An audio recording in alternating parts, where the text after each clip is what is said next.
In the heart of central Turkey lies Cappadocia, a land sculpted by volcanic fury and patient winds where stone towers and valleys catch the dawn. Here, time is etched into rock, and history breathes through ancient caves and fairy chimneys.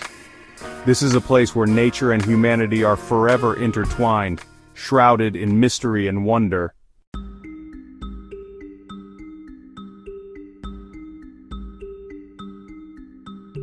As the golden light spills across Gourmet Valley, hot air balloons drift above surreal cliffs.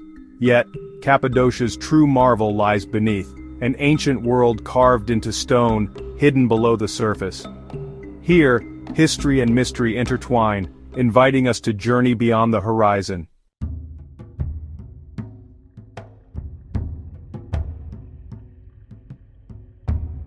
Our exploration will take us far beyond the picture postcard images and into the very fabric of Cappadocia's past.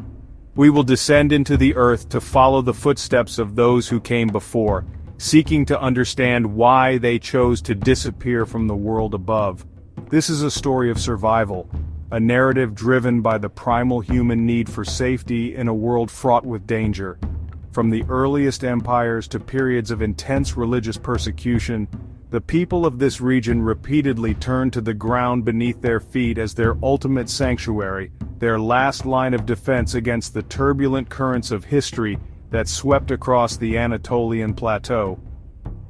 We will begin where the story was born, millions of years ago, with the violent volcanic eruptions that created this extraordinary landscape. We will witness how fire and ash gave way to a world of soft, carvable stone, setting the stage for human ingenuity to flourish.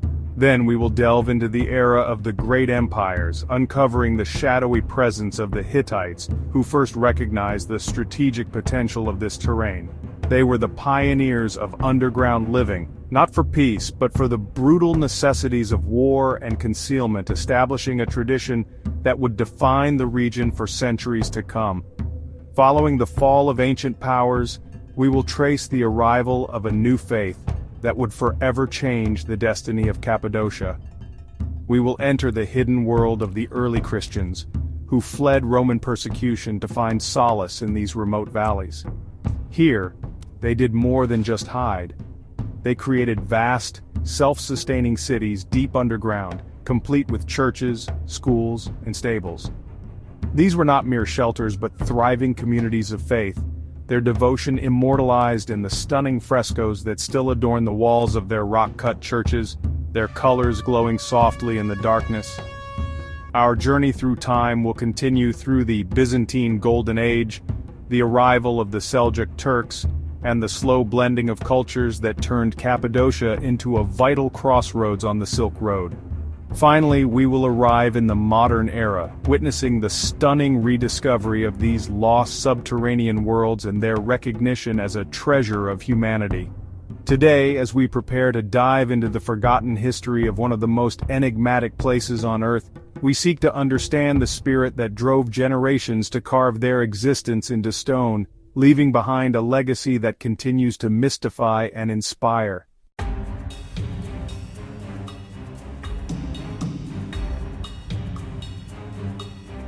Before people, there was a planet in turmoil, a land of fire and ash. Explosive eruptions from volcanoes like Mount Ursies buried the land in tuff, forging a strange, beautiful landscape.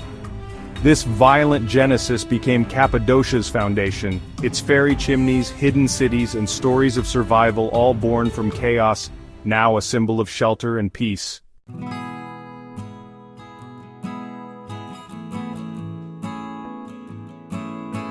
After the volcanoes fell silent, wind and water became Cappadocia's patient sculptors. Rain and rivers carved deep valleys, while wind swept across the plains, wearing away the soft tuff. Over millions of years, these forces created the magical fairy chimneys and surreal landscapes, nature's art, shaped by time and the elements.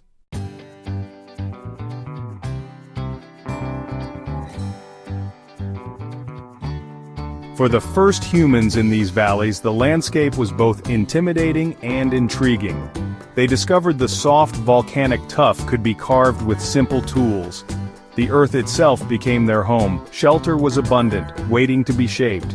Soon, entire communities lived within the rock, collaborating with nature to create a unique way of life.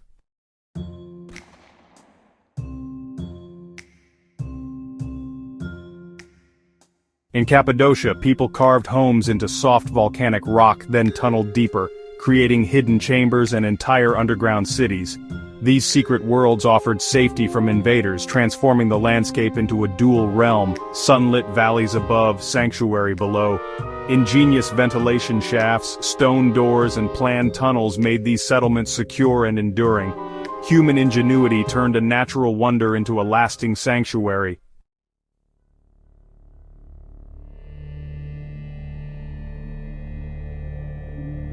Long before Rome or Greece, the Hittites ruled the Anatolian plateau, forging a mighty Bronze Age empire. From their capital at Hattusa, they commanded armies and controlled trade routes. In Cappadocia, they built hidden outposts, using the landscape's porous rock for defense and concealment. Though their cities faded, the Hittite legacy endures, written not on walls but in the earth itself.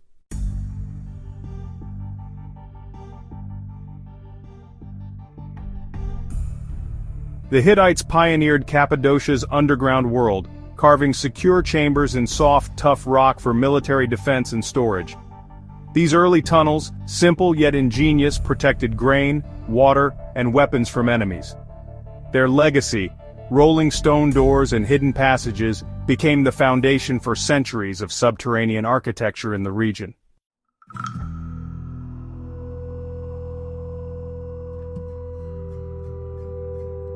Cappadocia, once ruled by the Hittites, became a crossroads of empires: Phrygian, Lydian, Persian, and Greek. Armies marched, traders passed, and cultures blended. Yet its people endured, retreating to underground cities, preserving their identity, and adapting to every new ruler who came their way.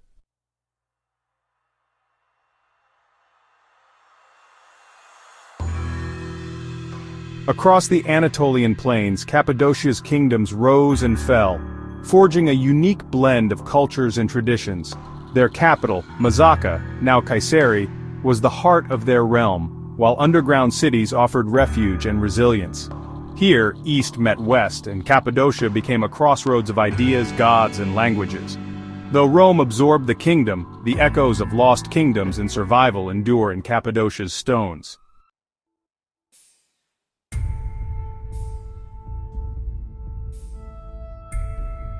In the 1st century CE, Roman rule brought order to Cappadocia.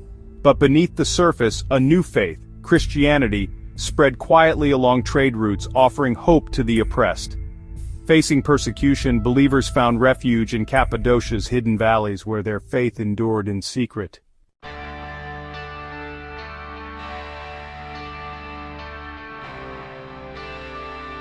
In Cappadocia, early Christians carved sanctuaries into the living rock, hidden, humble, and enduring.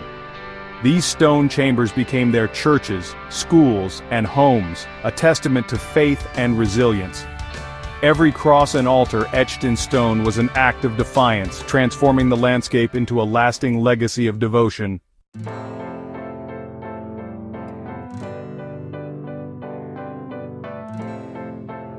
When Roman patrols swept Cappadocia, even hidden chapels weren't safe. To survive, Christian communities vanished underground, expanding ancient tunnels into vast multi-level cities. Derinkuyu, the most famous, could shelter thousands with kitchens, stables, and ingenious ventilation shafts. Massive stone doors sealed passages, protecting a resilient community hidden in darkness, an astonishing feat of survival and faith.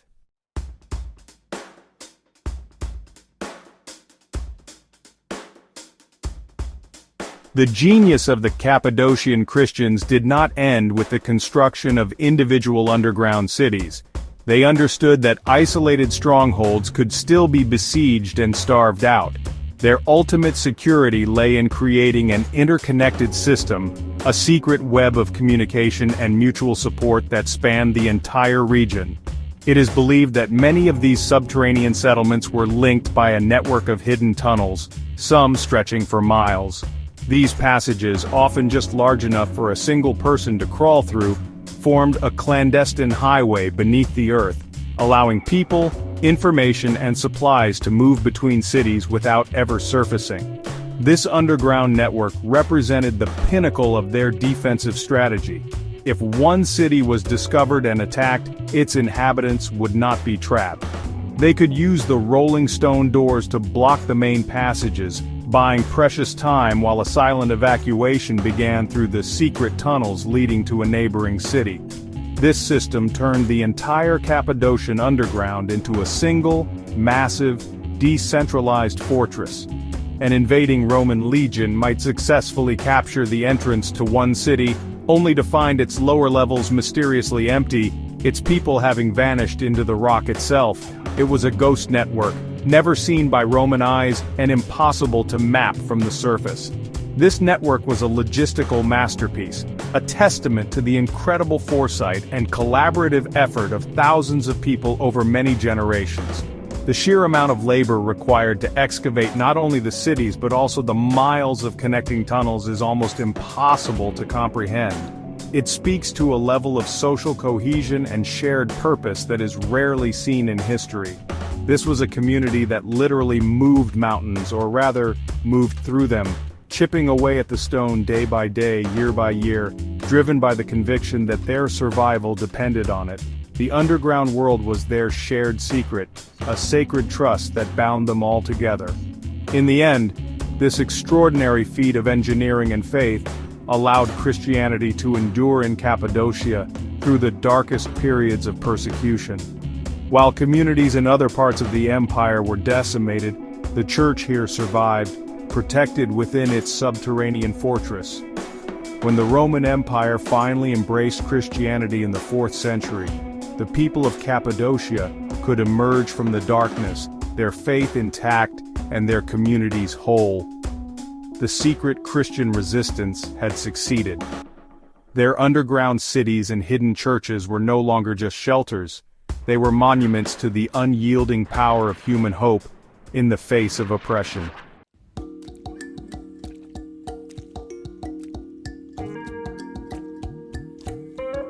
The 4th century brought a dramatic shift. Constantine's Edict of Milan legalized Christianity, and soon it became the empire's official faith. The hidden Christians of Cappadocia emerged, their underground cities no longer needed for survival. Constantine moved the capital to Constantinople, making Cappadocia central to the new Byzantine world. The Cappadocian fathers, Basil, Gregory of Nyssa, and Gregory of Nazianzus, shaped Christian doctrine, cementing the region's spiritual importance. Imperial patronage sparked a golden age. New churches and monasteries carved into rock flourished with vibrant art. Though no longer forced underground, the people's identity remained tied to the stone, their faith and history etched into the landscape. The Byzantine era in Cappadocia was a glorious continuation, survival's legacy now adorned with imperial splendor and artistic brilliance.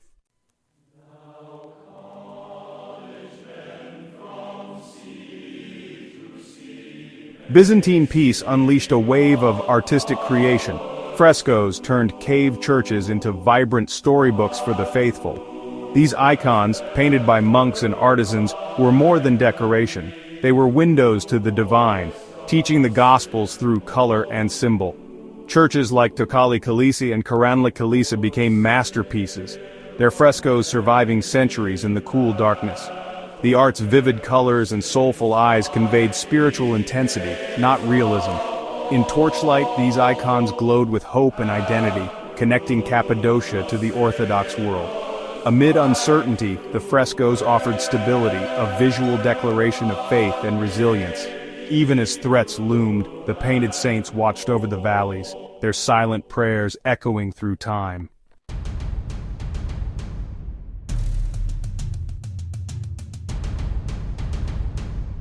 The Golden Age was fragile. Arab armies swept into Anatolia, bringing raids and fear back to Cappadocia. The people retreated once more to their underground cities, living between worlds, farming above, hiding below at the first sign of danger. The threat left scars, defaced frescoes, anxious communities, and a return to survival's old rhythms. The Byzantine army defended the frontier, but local resilience was key. Generations grew up in this dual existence, their faith and art shaped by constant peril. The region's unique geology again became its shield, reinforcing a culture of endurance. Cappadocia's spirit thrived, creating beauty even in the shadow of war.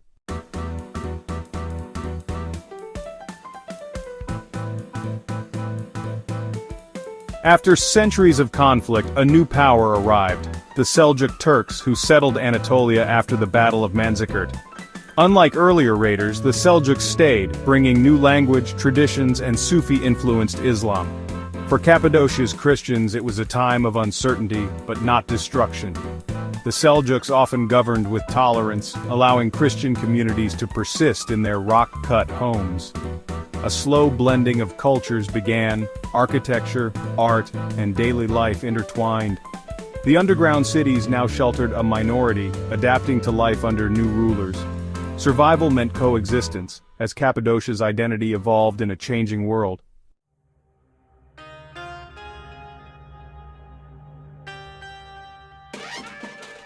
Under Seljuk rule, Cappadocia became a landscape of coexistence. Churches and mosques stood side by side. Byzantine frescoes and Seljuk stonework mingled, artisans borrowing motifs and techniques from each other. Christians and Muslims lived parallel lives, connected by commerce, agriculture, and shared governance. The dhimmi system allowed Christians to worship freely in exchange for a tax, fostering practical tolerance. The region's architecture and daily rhythms reflected this blending of cultures. Cappadocia's valleys told a story not of endless conflict, but of adaptation and survival. Here, a monk could tend his vineyard beneath a Seljuk fortress, a living testament to Anatolia's patient, complex fusion of faiths.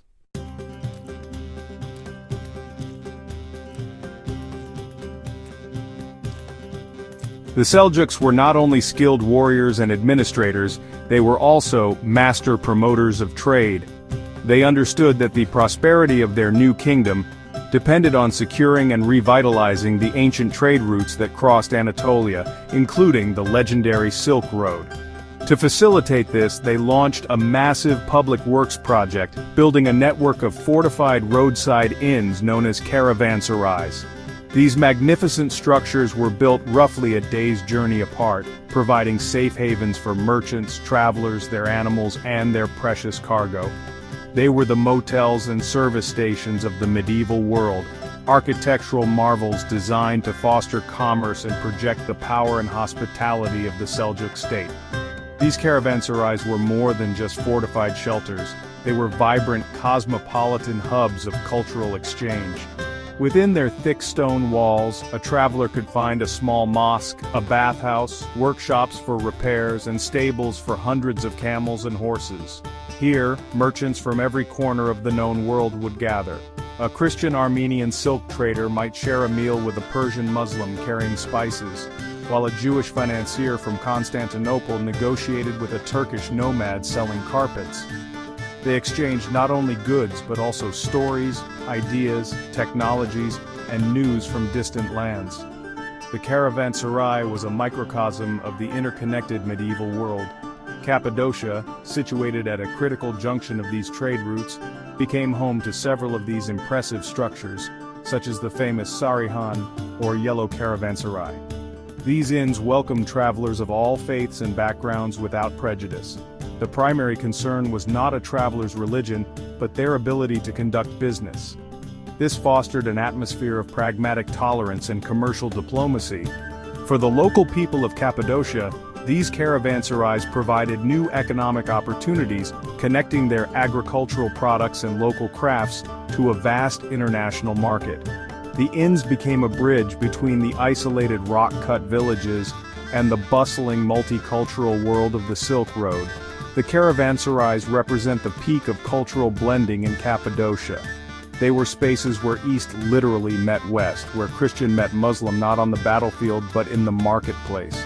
This constant flow of people and ideas further enriched the region's unique cultural fabric, adding new languages, foods, and artistic influences to the mix. The Seljuk era, therefore, did not erase Cappadocia's Christian past but instead encapsulated it within a new, more diverse and globally connected world. History in this remarkable land kept being written in stone, with each new chapter adding another layer of complexity, tolerance, and trade to its enduring story of survival.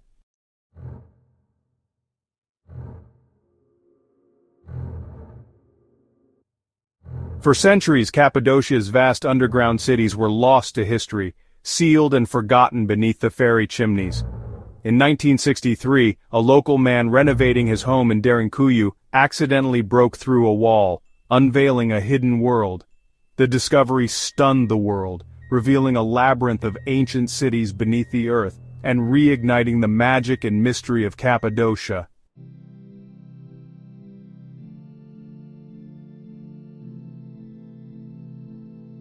Cappadocia's underground cities and surreal landscapes are a treasure for all humanity.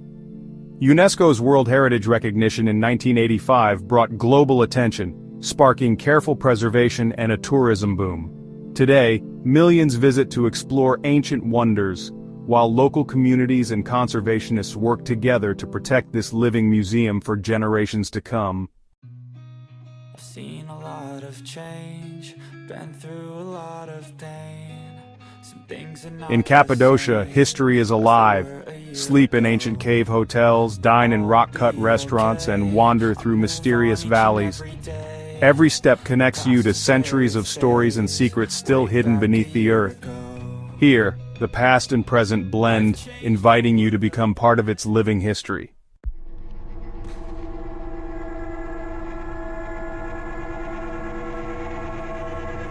Cappadocia is more than a place. It's a story written in stone.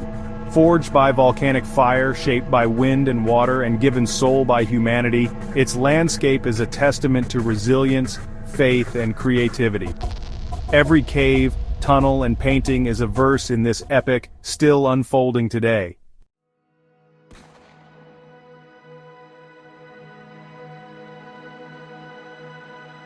In Cappadocia's valleys and tunnels, the past feels alive. Every shadow holds a memory, every stone a story. The marks of ancient hands, the glow of a lamp, the cross by a doorway, these are whispers of lives lived in hardship and hope. Here, history is not distant, but deeply human.